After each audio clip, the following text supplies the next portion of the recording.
Just to make sure you can all hear me, can somebody chime in on the chat? If you're able to.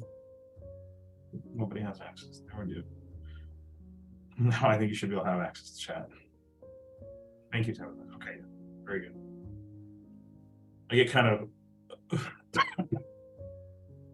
nervous when I'm on these Zoom meetings because you don't see anybody. So it's just kind of like you talk on your own computer screen. You feel like you're going insane.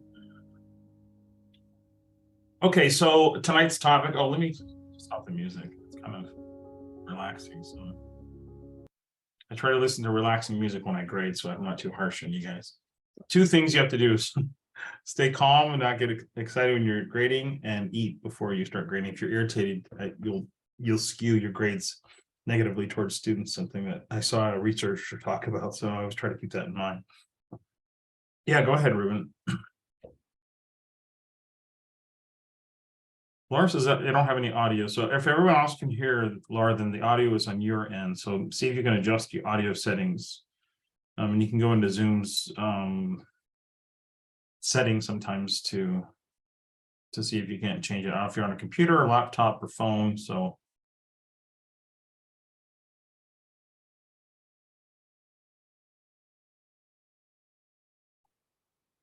if anybody like to talk, you can raise your hand and I can allow you to talk. You can do that over here. I don't know how you do it on your end, but Ruben, I see you have a question. Go ahead.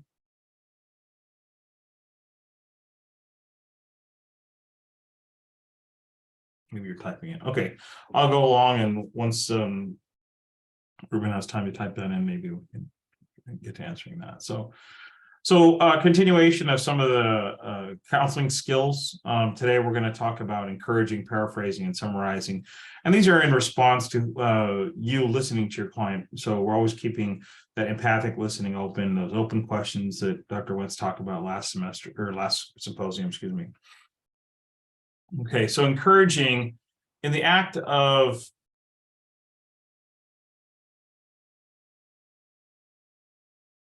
sorry, I was like, no, that doesn't seem right. Encouraging is in the act of discussing with the client how you might be able to, I would probably use the word more hopeful. How would you increase an individual's confidence? And what are some of the things in their environment or feedback they're getting from other people that would indicate an encouragement? So something, for example, saying, my friends always tell me that I'm very consistent, I'm a good listener, I'm trustworthy, but I always doubt myself. And I'll say, okay, so you've got evidence to the contrary of that, and you have more than one person talking about that. So what's keeping you from believing that in the face of, more than one source telling you, that a reliable, trustworthy source telling you that? And then it gives you some more opportunities to explore the issue. So here it is also implies the giving of courage sufficient to overcome a timidness or a reluctance towards maybe adapting a new way of being.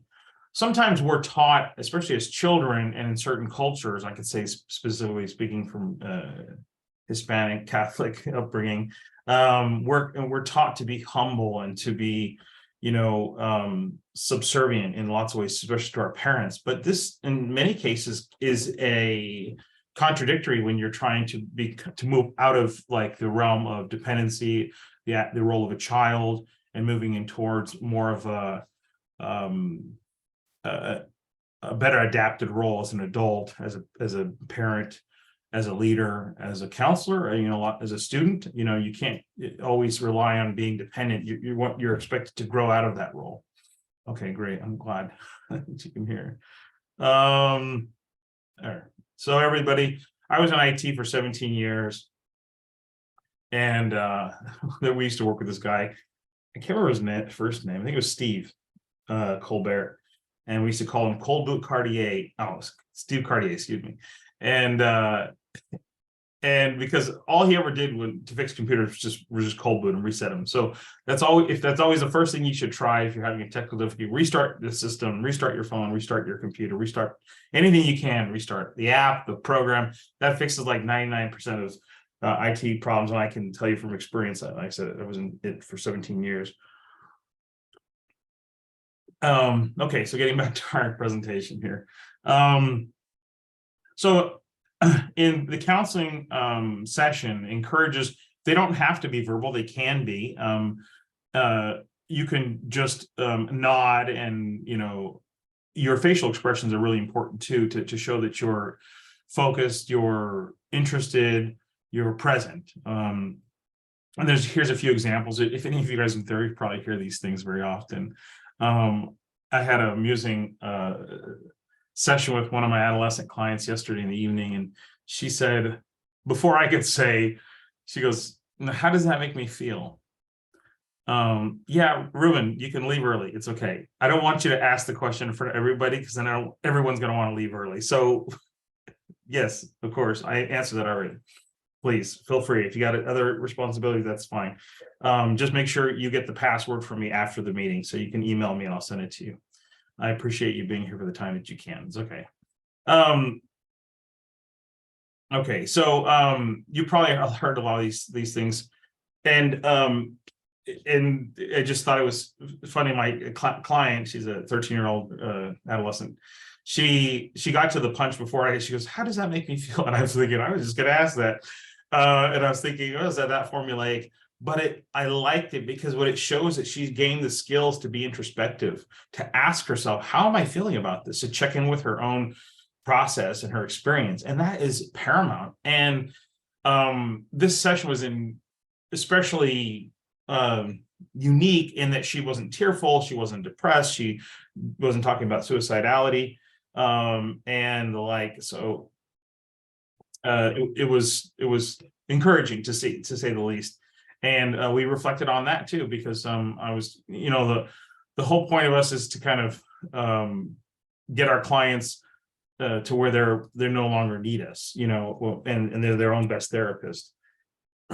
Sorry, I'm also responding to text messages in the inbox in Canvas, because folks are telling me the links didn't work on the flyer. So I just want to make sure everybody has an opportunity to join. Yeah, I think when the admin signed out the flyer, the link got messed up somehow. So okay, and I think a few had asked me. The link is also in the assignments too, so just keep that in mind. And so these encouragers are also a signal to communicate they want you to continue speaking, So if you've ever had conversations with people, and I'll use my sister as an example. I went to lunch with her. She's from Texas, or she lives in Texas, but she's retired now. And she doesn't breathe. She talks and talks and talks and talks. And it's easy to catch up with her because she lets me know everything's going on. But it is very different from what I would say is kind of like a back and forth prompt, call response that happens in normal conversation. There's kind of a cadence and things like that. But we really want our clients to talk more than we are talking, to give them as much opportunity as they need. As they run out of information to share or about this specific topic, these encouraging, I guess, verbal and nonverbal responses or elicitations will provide the client with more space than they would normally talk about, because sometimes we need them to go a little bit deeper. So thinking about it more in different ways, and a lot of times we're not only signaling they want them to continue, but also giving them space to think about it without having to worry about us, in terms of like you would in a normal conversation, like, oh, did you want to say something like that? Okay, so I think I already kind of covered some of these, but we'll talk a little bit about how this little graphic might help express more about what the encouragers are implied to do. So from kind of like a basic, I'm here, I can hear you, I can see you, I can feel your pain, I can see your pain or experience, or I can empathize, these are important too. And so a lot of times people will say, you know, I'll ask them, how do you feel? Or what did that bring up for you? Or what was something that you experienced when you were talking about that? Sometimes they'll say, I don't know. And a lot of times the reason they're in therapy, because they don't know how to interpret their emotions. We're taught not to feel our emotions. Our feelings are invalidated as children, as adults. Sometimes in our adult lives, you go to work and you've got a terrible, let's say, headache, or you're not feeling well, or you've got some emotional crisis at home, and you're trying to just be at work. And what are we doing? We're putting this other part of ourselves aside and ignoring it, and that can be such a common occurrence. We become accustomed to do that in everyday lives, and when we actually have time to process it, we don't know how. We've kind of lost the ability to access that part of ourselves, which comes natural in children. One of the first things that happens when you see children get hurt or act in a way that is annoying to adults or isn't appropriate to the social environment is they'll just say, stop, it's okay, or stop, okay. You know, what's that signal to a child? I mean, I'm sure all of us have had that experience. I remember, or we're shamed into reacting in a different way. I remember being 5 years old, falling off my tricycle, and, you know, kids laughing at me. And I thought, I remember having the thought, I will never let anyone see me cry again. What a terrible thing for a 5-year-old to try to protect themselves from humiliation and shame. But it indeed did last into my adult life, and I had to learn to, you know, kind of open myself up and be more vulnerable, because that I guess that rule that I put in place myself no longer was helpful, and I needed to grow beyond that. Sometimes we adopt ways of being as children or adolescents, teens, even young adults, and we outgrow their usefulness. And I like to think about some of these ways of coping, or ways of being, or ego constructs as, you know, when mountain climbers, and maybe somebody here climbs mountains and can articulate some of the tackle that they use to get up the mountains. But they'll assign an anchor point, right, as they're climbing, and they'll clip themselves to it, and then they'll climb a little bit more, and they'll clip. And at some point, you have to unclip from the lower rung in order to advance to the higher anchor point. And I always think about that. Some of these old ways of being that no longer service are those lower anchor points that, if we stay tethered to them, will inhibit us from going further, from ascending, if that makes sense. And I see that a lot with clients, and I've experienced it in my own life. There's some things, and sometimes it's people that you have to let go, relationships, dynamics within a relationship. Maybe you're not going to, you know, not be with your parents anymore, but you might be able to have to put some boundaries in place that might force you to distance yourselves from them. I'm not encouraging anybody to do this. I'm just giving this as an example. So there's been a few clients here, or excuse me, comments here. I want to kind of see, gain skills. Okay. I remember the therapist would really help me a lot. Paraphrase. Okay. We're getting to that. So I found it would really help me realize things that I could do or change. Yeah. So paraphrasing is a way of reflecting, right? And remember, my maxim as a therapist is, I'm trying to be the perfect mirror. I'm trying to show you, almost an X-ray mirror, to show you yourself, but your internal world, your experiences and your reactions, so that just like we're getting ready in the morning, we look at a mirror, or sometimes throughout the day, we can recognize, oh, geez, I didn't know that was wrong. And so now that we have a accurate reflection, we can take action and make change. So yeah, paraphrasing is really helpful for that. Okay, oh, thank you. So, okay. So I think I don't want to miss anything. This is Gerardo's presentation. I was like, he called me in the afternoon at 3:30, and he sounded terrible. And he's like, I'll go, just maybe you could fill in and I'll just talk less. And I'm like, just take the night off, send me the presentation, and I'll handle it. And so I was like, just get better. He sent really, and I saw him in a meeting earlier this week, and he wasn't looking so good. So yeah, we want to kind of support each other when we need to. You know, there's nothing worse when you're really sick and pretending like you're not and doing something. I can't tell you how many times I used to go into work. I don't do that anymore. I'm like, no, I'm sick, I'm down. Things have changed, and I'm kind of glad for it. Okay, so some things to think about when using encouragers is, while we gave you some examples in the previous slides, you want to provide something that's more natural to your personality. One of my interns, Innie, she's from Hungary, and she was trained as a psychoanalyst there. She traveled all over the world providing therapy in refugee camps in Africa. She's amazing. And I had the privilege of being her supervisor a short time while she got licensed as an LPC here in Nevada. And she said, the most important thing you can do, Oscar, and she shared this with our group, is your personality. Your personal way is very an important part of the process. So I don't want you guys to try to tamp it out, or kind of, I think we were taught to, or encouraged to, be more neutral or less ourselves, kind of construct this veneer of what a therapist looks like. You've probably seen this lampooned in television shows or movies, where it's this guy in a wool cardigan, and he's got a very calm demeanor, and he's very positive, and it just seems like he's a very boring person, but useful maybe as a therapist. But I think that is I mean, to some degree we have to adapt to the environment we're in. I don't want you to just be loud and out and obnoxious like I kind of am in my personal life, but find a way to adapt your own personal style into therapy. As a therapist, I think that's going to be more helpful, and your clients are going to respond more because they're going to feel like they're dealing with a real person, not somebody trying to pretend to be a therapist. That makes sense. So okay.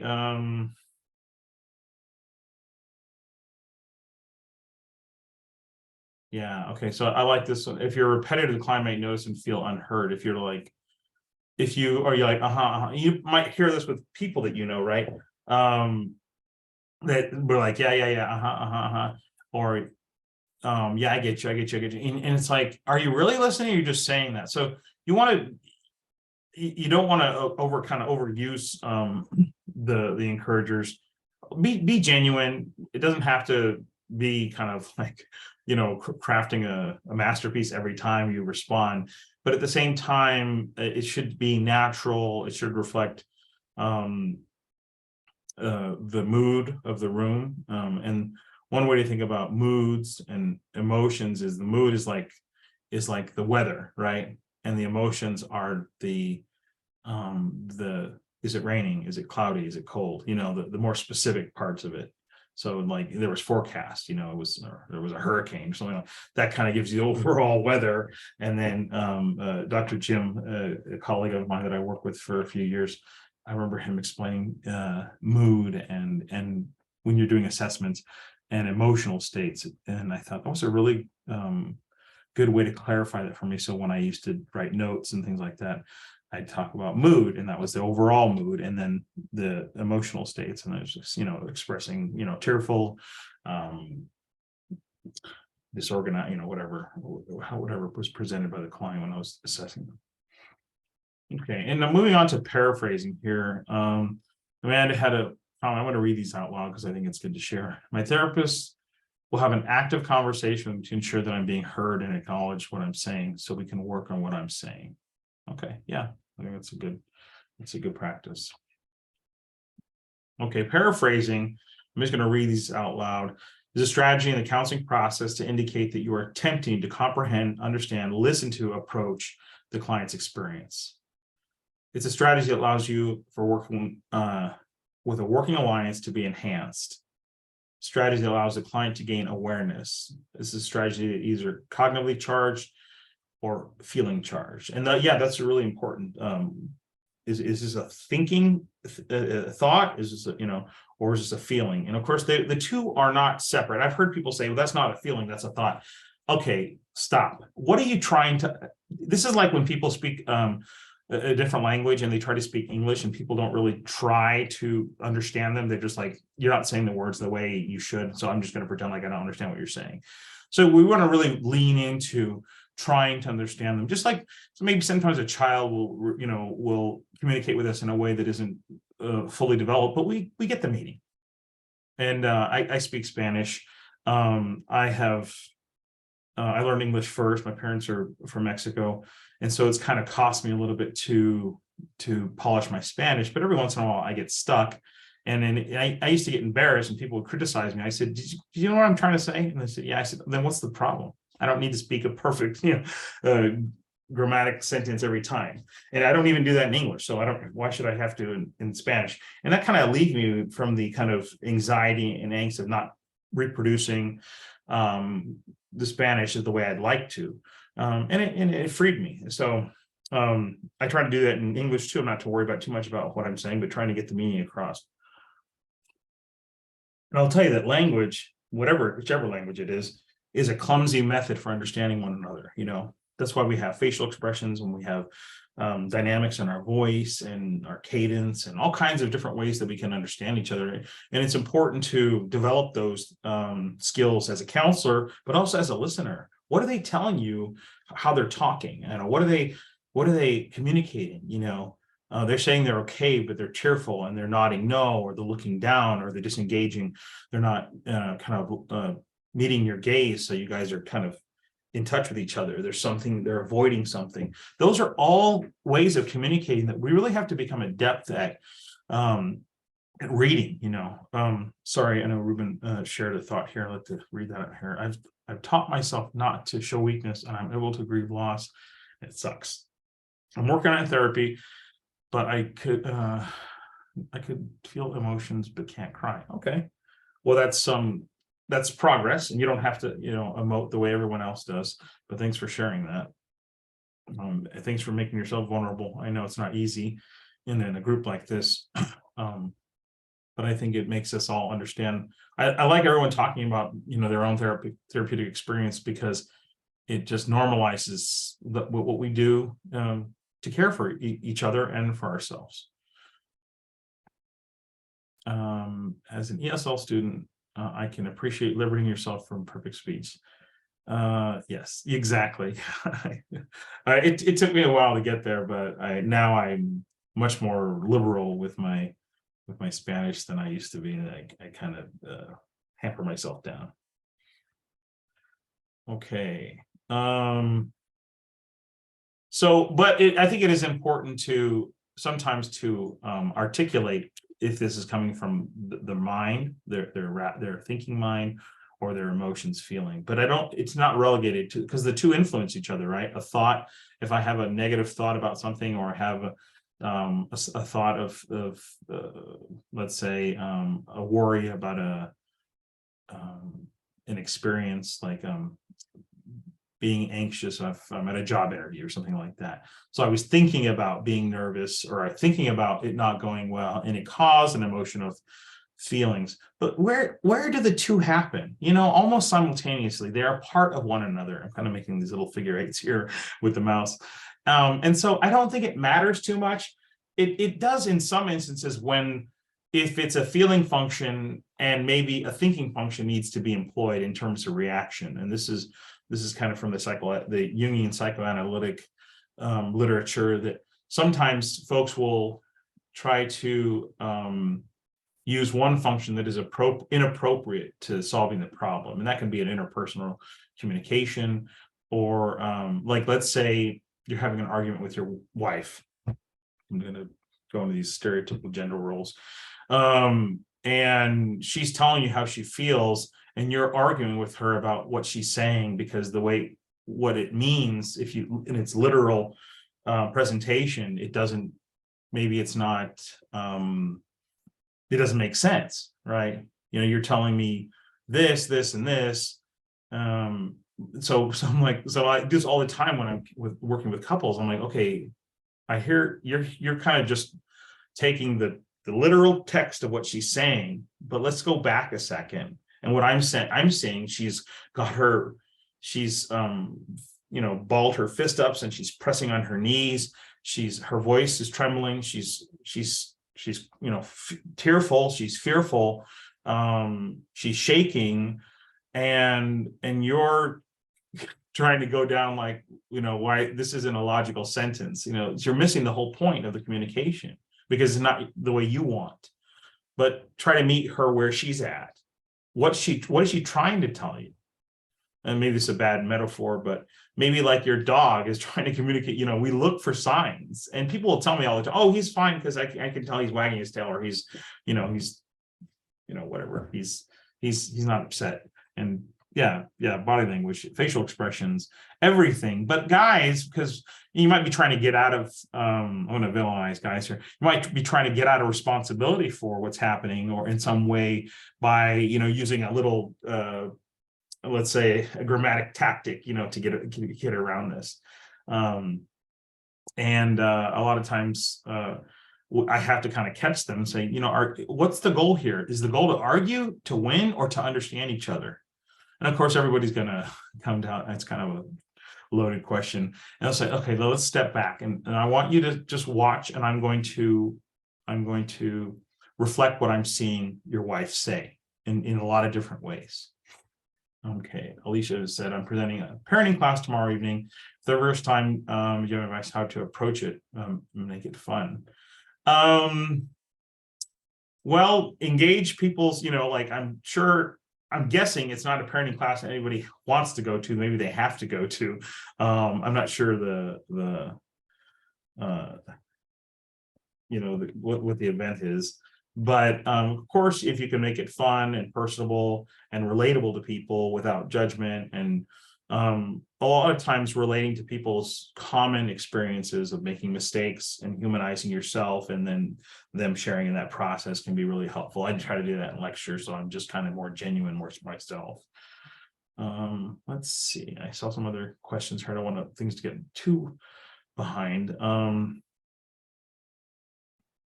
Amanda, I remember that I had a sergeant get mad at me because I wasn't scared to share things with people when I would be asked. Yeah. So some people, they have a different, they're fearful of sharing too much information. So they think it's kind of dangerous.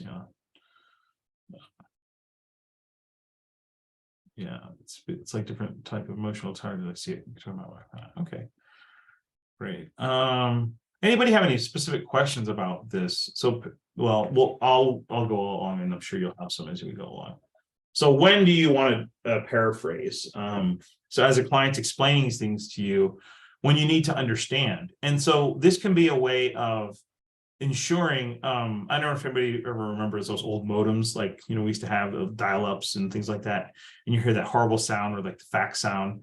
And you're like, and that was called the handshake. And I was, like I said, I was a tech back in the day. So the handshake, what it was doing was communicating with the other computer, and they were coordinating their communication protocols. I'm going to speak on this specific protocol, and it's responding. Yes, I can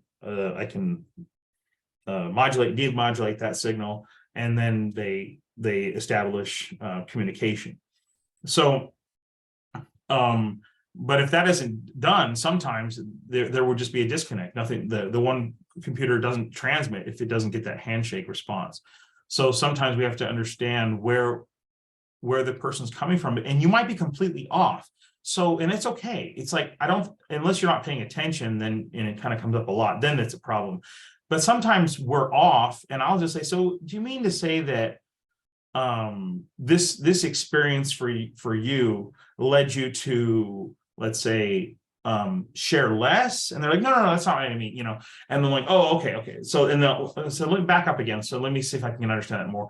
And you're just coming out of a place of curiosity and clarity, in this case, and we're asking them to elicit a little bit more information.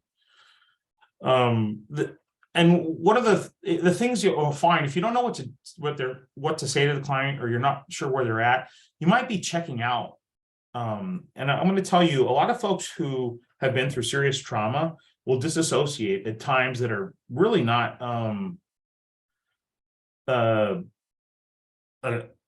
let's say convenient, like times where you need to be paying attention. And if that's something that you notice you do, you might want to get with your therapist, work on some grounding techniques, and resolve that. A lot of us get into this business because we've had some experiences, we've come through them, and we think it's worthwhile to help each other. Do you ever use personality type exploration in your therapy sessions? Personality type? No, I do not. I think you mean like the Myers-Briggs stuff. Some people love that. I can't stand it, and the research on it is very scant and unsubstantiated. It's one of the reasons I don't like it. No offense, but like I'm not sure, Donna. We were talking about gaslighting right now. I'm not sure the context, so maybe you can clarify that for me. And that's what I'm doing right now. So I'm asking. Okay, so also when you want to approach another's experience without judgment, right? Just stating facts, so you don't come off as as looking on that event or that reaction with a negative.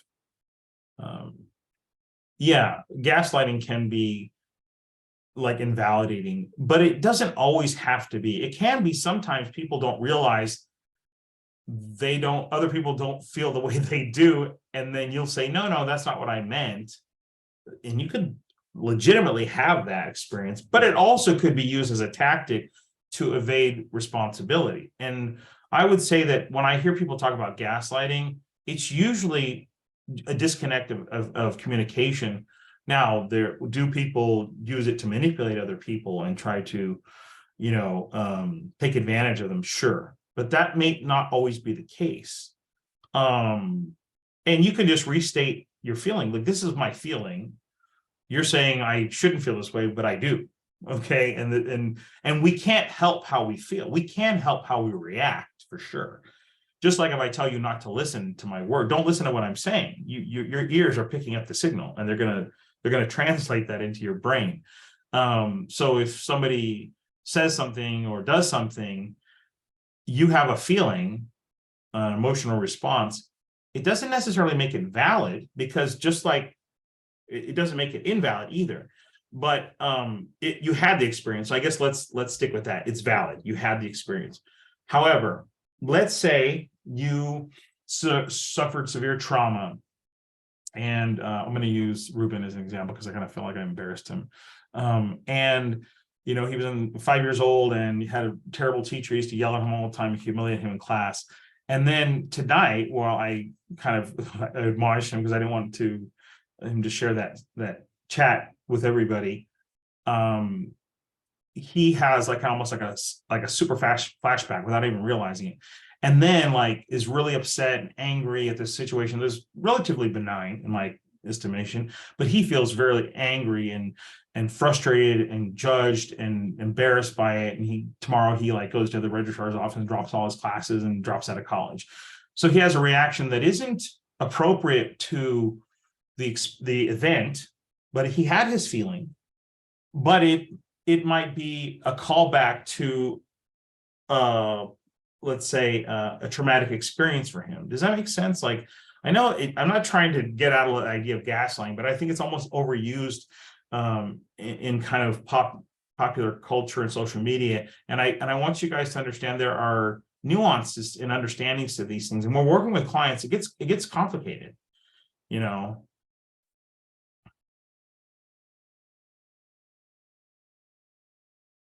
I got.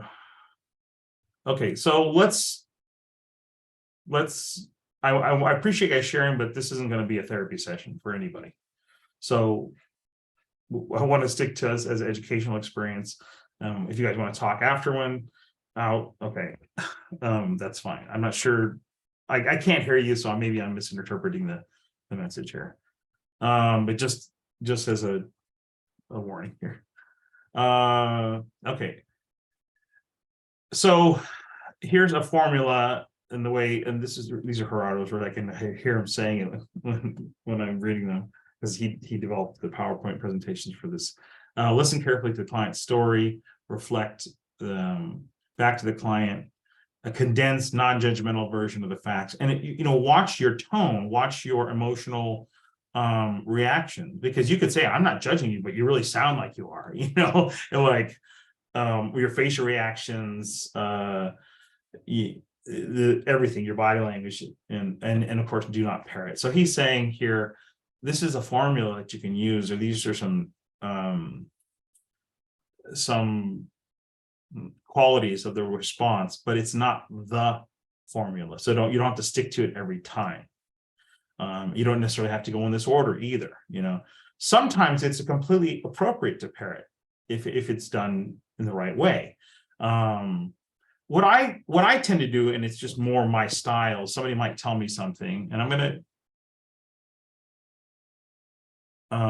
use Ruben as an example, if you don't mind, because I really don't mean to offend you at all, but I just think since you're sharing something, and I'm going to use this as a teaching moment for him and myself. So something like, okay, I'm going to look at what you said here. I got out of a true relationship with someone, still wondering if that person did it on purpose or what's the deal. So, okay, so a way that I'll use that is say something like, you, and I mean this sincerely, you were really hurt by this experience. Or I might just say, that must have hurt. So in a way, and I mean it, but I'm also trying to use it as a teaching moment. But yeah, that's the way I might try to do it. I find it more useful to let the person stay in the emotional experience without me interrupting too much of the thought, if that makes sense. You know, they're trying to have their experience. And then I don't want to be like, oh, so you're telling, you know, I kind of pick apart the sentence and it takes too long and then it breaks the moment. And what I'm trying to get them to do, and I'm sure this does hurt, Ruben, and I'm going to share too. I've been in a relationship where you think, did this person hurt me on purpose or they were just unaware, you know, and it doesn't matter. It still hurts. But there's a level of hurt, right? And then if the client is allowed space and time, you know, they can sink deeper into this. And you know what? I was really humiliated by this experience. I was so embarrassed that I let somebody treat me this way. I had a client tell me the other day that her partner spit on her in a store because he was frustrated that she wouldn't respond to his question. But she was so taken aback by the question, she didn't have a time to respond, and because he has very low frustration tolerance and doesn't know how to communicate well, spit on her. And I said, without her telling me that, I said, that must have been really humiliating for you, because I think anybody would feel that way. Okay, thanks for joining us, Corey. So, okay, getting to that. I think I just covered this once, like I just before I got to it. I hadn't gotten this far in this presentation. So paraphrasing is reflecting feelings and content. And I like to say, I have three: the emotion, content, and meaning. So the E is the emotion. And I'm going to use Ruben again. I hope you don't mind. If you don't want me to use it, just say something on the chat. You felt hurt because well, I guess I don't have enough information to say that, so I'll just fill it in. Maybe you were hurt because you really care for this person and you expect people who you care for and treat well to treat you well, kind of just like a normal, you know, human experience with one each other. And it left you feeling like you couldn't trust people anymore. So this, I'm making that part of. So emotion, the hurtness, the message, and then the overall so the content, and then the meaning behind it. What does it mean to you? Because not everyone's going to have the same overall meaning based on your values and your personal history and things like that. So ECM, if you do those things over and over and over, you reflect people's emotion, the content, and the meaning, the overall meaning. They're gonna like open up they're gonna blossom open like a flower opens to sunlight, and it's gonna feel really good because you're gonna understand them. And in the process of doing that, you will naturally empathize with them. I had somebody tell me that they didn't know how to empathize, and I had to give an example of how they could. And sometimes we interrupt our own emotional experiences because of our past trauma or because the rules that we've been taught. And sometimes we have to overcome those, especially if we want to be effective therapists. And I'm going to share a little point of pride here. I had a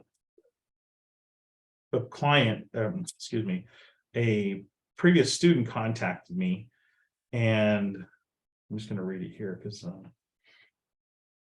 it was nice. and the kind of experiences I get to have as a therapist and as an instructor as well. So I'm gonna leave the person's name out, but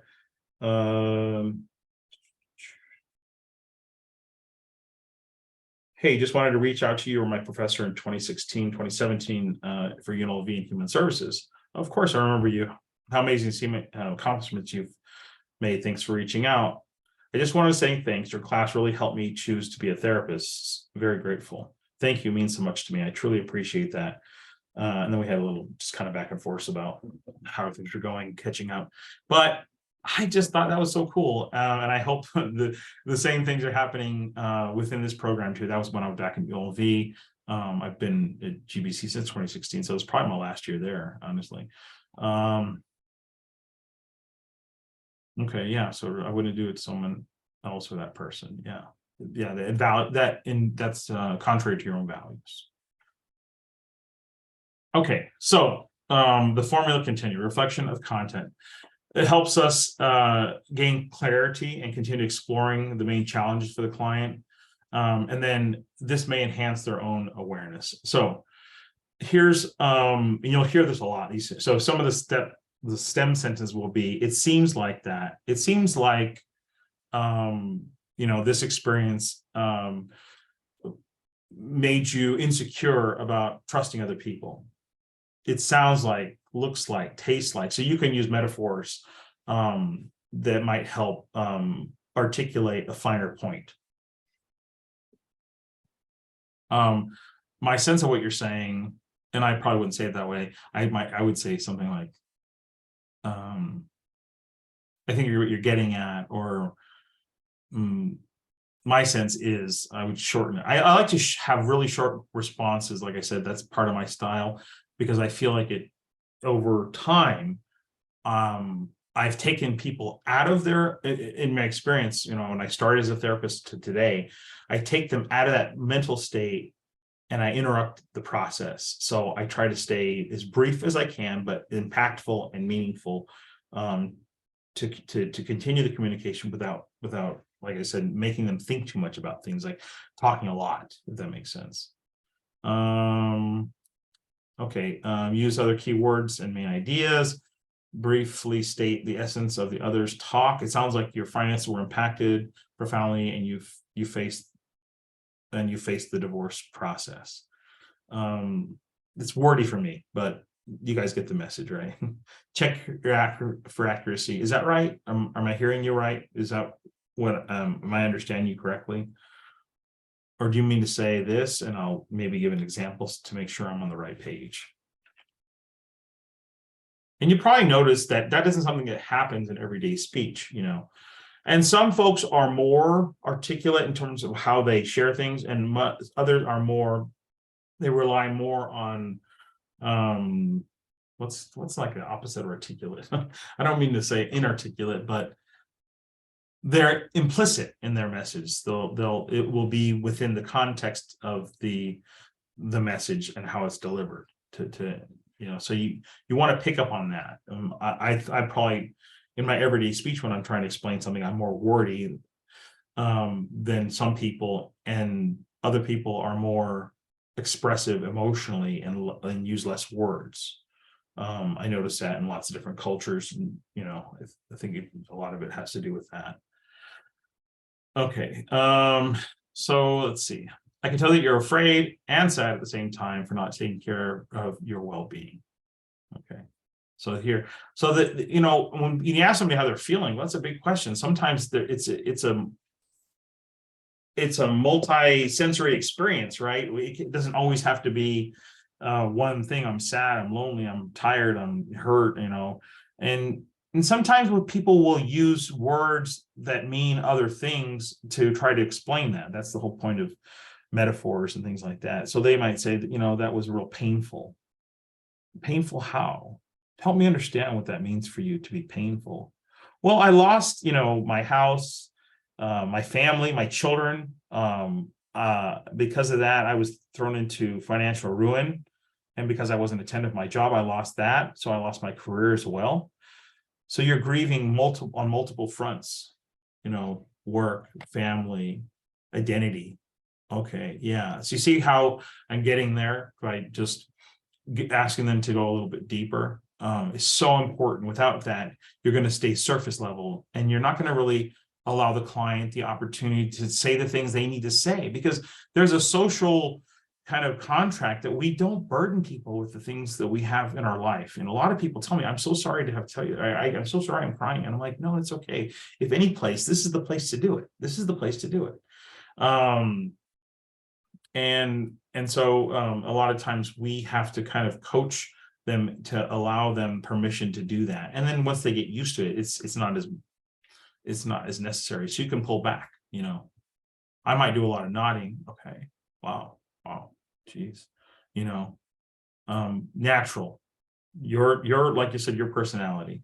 So Madison had a comment here. Say we're given a client who we cannot understand, not language, but rather we just understand what the issue is, or the things don't add up, or it's jumbled. So in the end, when we use helpers, we paraphrase and see we have trouble with it. Well, I'm smiling because I've had this experience. What do we do then? Do we question? What do you mean by this? I feel like if we constantly are confused, is that a flaw in the helper? It could be if you're not paying attention. But let's give the client, the therapist, the benefit of the doubt in this case. So okay. There are everybody knows what schizophrenia is, right? One of the main presenting symptoms is delusions and hallucination. That's kind of the hallmark of two. Then it gets into the weeds and negative and positive symptoms and all that. But let's just take those two for right now. So that a delusion is something that doesn't correspond to reality, but they believe. Like I believe there's cameras in, like there's a special paint and you paint my walls and it makes it a camera and it transmits all those messages to to his headquarters, and the FBI and the CIA all have access to this data and they're watching me 24/7. And I can't trust anything because this special paint can be used anywhere. They can paint a car, they can paint on a stoplight, they can paint in my office on a coffee cup. I can't get away from it. So this is my delusion, right? Let's see. But we all have delusions that are not as profound, but they are to some degree in our mind. So, and then hallucinations are things sensory, taste, touch, smell, usually visual, auditory, things like that. But they can be any number in between there. So sometimes people feel things crawling on them that aren't there. People hear their name or think people are talking about, they hear whispers. Other people see shadows, or they see full color images in front of them. So it goes in gradients, but I would say that we all, and I think I've seen some popular research recently, that we all hallucinate our experience. We basically take in the sensory information, we run it through our brain, and then we process it, and that's how we experience it. So you might have clients who are very confusing the way they present. They could have a number of symptomology that could adhere but not meet criteria for schizophrenia or bipolar or borderline, and sometimes you can have borderline with psychotic features. So they're not schizophrenic, but they have some psychotic features, and that can include delusions and things like that. And it runs the gambit, and there's lots of different diagnoses that sometimes overlap, and you kind of try to find the best one that fits the client, and then they might change over time. So I think it's okay to be patient with yourself, say, and I'm really trying to hard to understand you, but I don't think we're there yet. And sometimes what it is there's gaps in the information they're sharing with you for lots of different reasons. They haven't come to trust you yet. They don't remember things right. They're or as they tell a story, and this might be true if you've ever told somebody's story, and if somebody's not giving you feedback, you say, I don't understand. How do you get from here to there? Like what? Oh yeah, well no, Bob came over and then he gave me, he let me his backhoe, and then I was digging a hole for my well, and you're like, oh, well, you didn't mention any of that, but in their mind, they have the information that you're missing. So there's lots of different reasons. But what I tell my clients is say, you know what, but we're going to keep working together. And the more I know you and the better you can trust me, hopefully we can get to a better understanding of you and your experience, and then explore that together. That's all we're trying to do. You're not fixing the client. You're giving them space to fix themselves.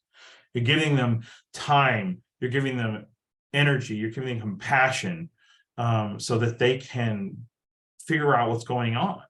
And a lot of times the world moves so fast and our interpersonal experiences are so utilitarian. We just want to try to communicate ideas and things like that. We don't really think about what we need, what other people need in those moments. And sometimes we can't. It's just that it's not the right time. People are asking for something that isn't appropriate to the environment. But in therapy, we change that. We modulate that experience. So this is a place for healing, and you can communicate that in lots of different ways. How you're dressed, are you clean? Are you attentive? Is your office clean? Does it smell good or bad? Is the lighting harsh or soft? You know, if you go in my office, it's like you zen out. You're like, there's like music playing, and then I got all these, you know, pictures and things on the wall, and I've got a lot of neutral colors. You want people to come in there and recognize, and this is probably true if anybody's ever walked into a Roman Catholic church, it's the body, you know, when they say Notre Dame means our mother, Our Lady. And so you're walking into your mother, into the mystery of woman, of the feminine. And of course, that's why it's ordained with all these stained glass and statues and incense. It's this very mysterious place. And I'd kind of accumulate the, articulate that in like the spiritual womb, because we come from this mysterious place. And so you walk in off the street, and I had this experience when I was in Chartres Cathedral in France, when I was there one summer, and you walk in off this busy street, and there's tourists and everything and people selling things, and then you walk into this quiet, holy space that has echo and juxtapose these giant stained glass windows and stone floors that are, you know, 800 years old. And I thought, this is where people come to pray, where they come to commune with God, where they come to be at peace and get away from the chaos of everyday life. And in a way, I reflected, I want my therapy office to reflect that in a way too, that this is not, you know, I don't have a football game on. I didn't just eat a bunch of chicken wings and sucking on a Diet Coke when my client walks in and I'm cleaning my greasy hands off with a napkin. I don't eat in my office, and I don't like anybody to bring anything in there. Sometimes my clients bring water, I don't care. But some of the other therapists in my office, because I have a building and then we share it, I can, like, they're eating, I can smell that. I'm like, that is so irritating to me. And I open the doors and windows and kind of like try to get the smell out of there, so it just smells neutral when they come in. I don't want people thinking about that kind of stuff. I want this to be a different place. I had one therapist on me, hey, like, can we put a coffee machine and tea? I said, no. One, people want me to be sucking on it.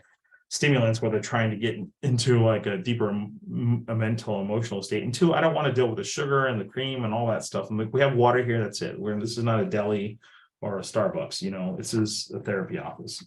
But that's my bent on it. Nobody has to agree with me, but that's kind of how I feel about it. I hope, Madison, I answered your question. I gave enough information for you to be useful. Okay, thank you. Okay, see where we're at here. Okay, challenges that may inhibit the paraphrasing process, mental noise. This could be your mental noise or the client's mental noise. Worry about what's next. What do I need to talk about next? What do I need to bring up next? If you're not focused and present, it's going to come through. So you want to, you know, I swear, I almost think the same. Think about your internal intentionality. Okay. Master the skill of quieting your mind. In between clients, I try to take 2 or 3 minutes, sit back in my chair, take a few breaths, recharge myself, you know, clear my mind from what just happened, because I don't want to be holding over the emotional echo of that last session with this new client. They're coming in with a different set of issues. I want to be fresh. I want to be present. Not that during the course of the day, I might reflect on some of my experiences like I'm a robot. Of course I will, but you don't want that kind of chatter going on in your mind. You want to be able to be present. And if you don't have the capacity to do that, you might not, develop it, work on it, develop a meditation routine, you know, do yoga, do something, go running, take walks. You don't always have to listen to music or something that's stimulating you. Sometimes you just need to be in the ambience of silence. and think about what am I thinking about right now? Maybe I'm not thinking, maybe I'm just looking around and or observing, the sounds in the environment, the birds, the crunch of my footsteps on the gravel path that I'm on, the wind blowing through the trees. I call it, I use it with my clients who have anxiety, I call it 10 things in the room. So think about 10 things filling your sensory experience: sights, smells, tastes, sounds, tactile senses, temperature, noise level. Is it loud? Is it soft? The sound of my voice. So well, the idea is that once you fill your senses, and I tell them, how do you feel now? They're like, well, I'm not anxious anymore. I'm like, okay, so you have some power and control over your thoughts, and then those thoughts that produce anxious emotions, right? So I want you to catch yourself in an anxious state and thinking about, what did I think just now that made me anxious? How do I want to feel? Taking the reins of the horse, so to say, and putting myself in a calm, collected, focused space that I want to be in.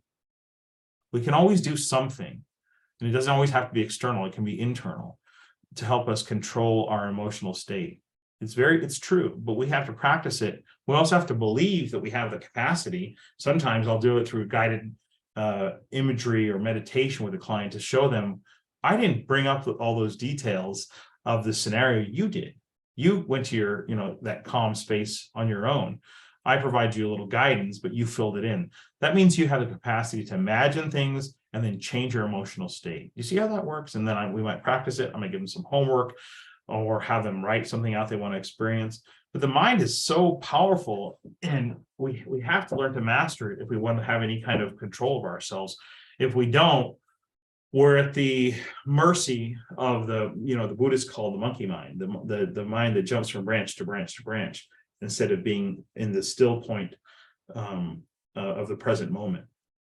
One of the things that we notice is anxious thoughts are worry about the future, and depressive thoughts are ruminations in a negative on the past things that have happened. So you're swinging like a pendulum from the past into depression, and then to the forward in anxiety. And the only place that is, if you're here and now in this present moment, everything is okay. Well, provided it is a safe, comfortable environment. And this is usually what I talk about with my clients, and nothing's happening here. We're okay. Learn to be in the present, and you won't have to worry about these things.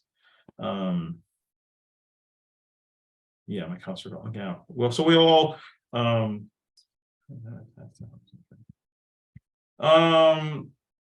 let's see. Okay, mental noise. What's next? I think we got all that. Lack of here and now. See, I didn't even read this. We're on the same page. And you might not be willing to. Maybe you enjoy being into a hyper excited state and anxious, or it charges you up, Maybe it excites you and you don't realize you're getting what we call a secondary gain. You like that, the busyness, of things. You like being kind of behind schedule, or when you fill your mind with noise and worry and all this other things, it's what I would call a maladaptive coping skill. It helps you not think about the other bad thoughts that are on your mind, but you're using other bad thoughts. So your coping style, it's maladaptive when it creates more problems, like something like, oh, I smoke to relax. Okay, you smoke to relax, but now you have lung cancer and you're going to die. So you see how that's maladaptive. What about deep breaths meditation?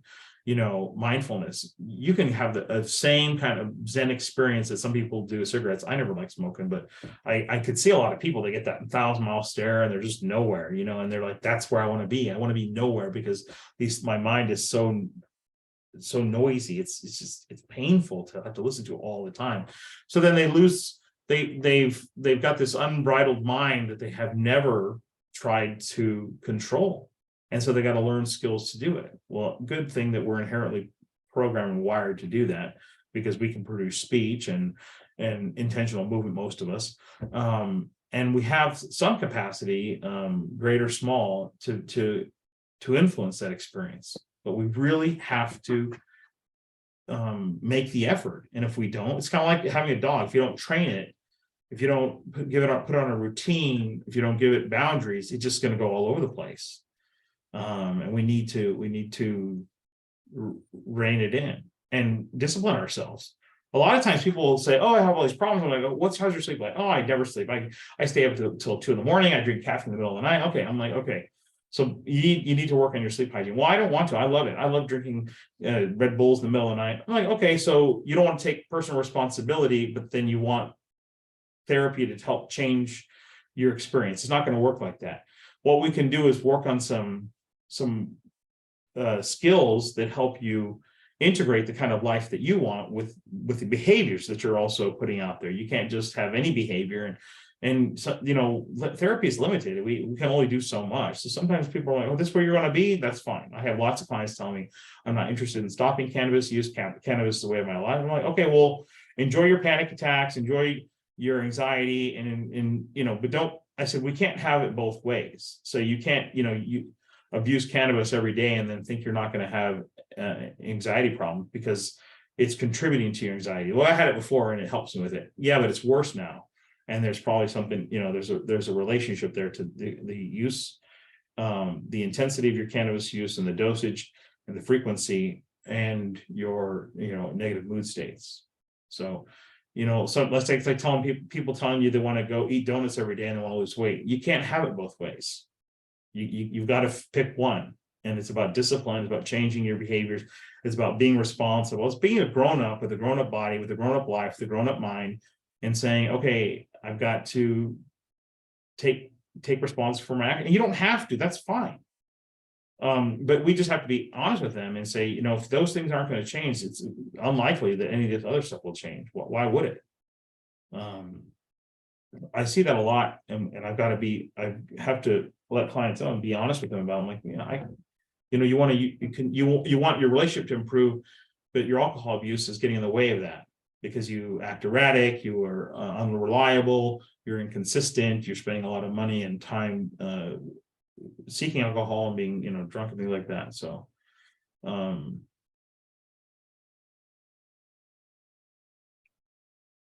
yeah.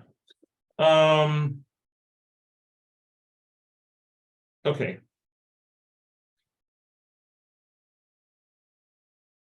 Okay, this is a nice little prompt here. Tell me what let me tell you what we discussed today. Would you share two learning experiences that you had about today's session?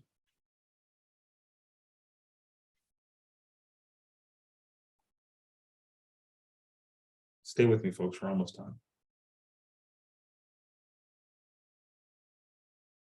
So anyway, you guys can type it in the box or in the chat. And then I just want to open it up. I know I was kind of talking for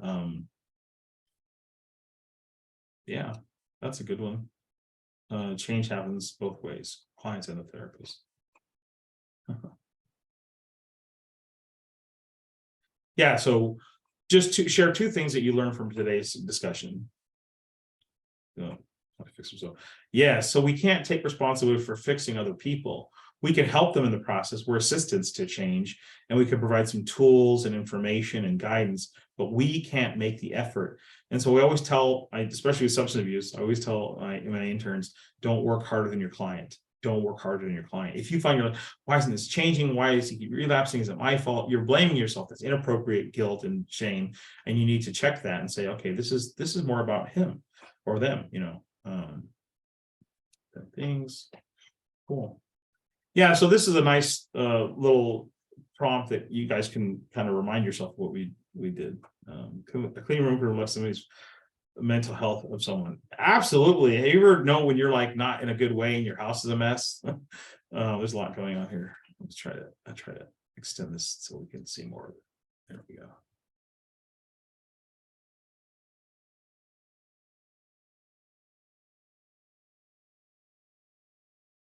Cool. Thank you. This is really nice because I get to see some feedback and know that you guys are here engaged.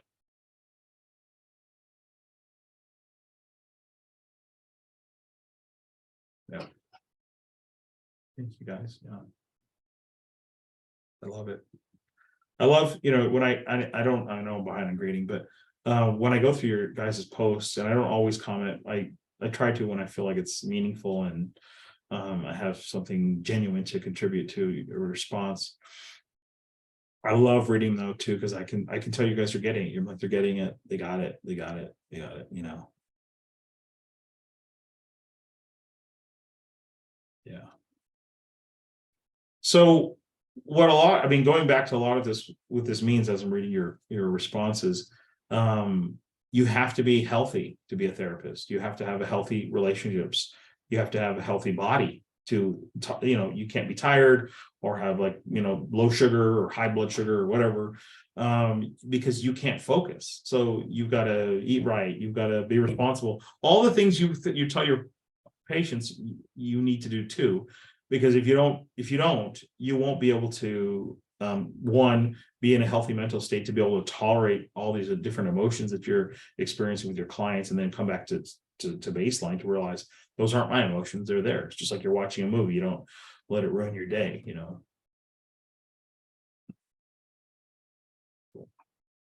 Yes, I wish I could read all these things.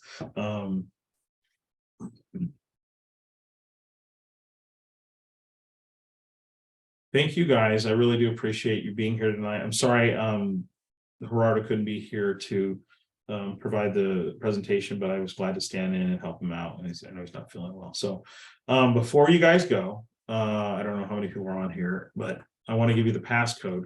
So remember, there's 71 people. That's probably the biggest we've had in a while. Somebody just dropped off. The passcode is gobble gobble gobble, just for turkey, like the top. You type that password into your assignment and you submit that. And once we see that you have the password submitted, that affirms that you were here tonight for the live session. Those folks who weren't here will submit a summary paper after they watch the video. So we're gonna put that video on YouTube, and I'll put the link in the assignment description, and then they can access it there. Yep, it's gobble gobble gobble. Yeah, not gobble gobble gobble.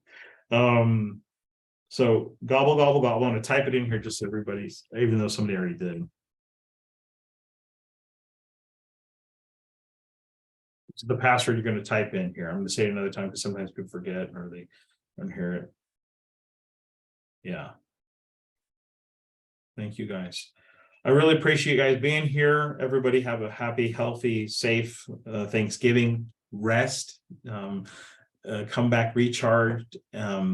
Take the opportunity to have the time off to come back and then finish out the semester strong. I know you guys are going through a lot. You're good at putting in a lot of effort to your courses, and I know things keep happening around you, but you can get through. You can adapt. You can persevere, and your resilience will come through. I believe that you guys, if you have an issue though and you need help, reach out. Let me know.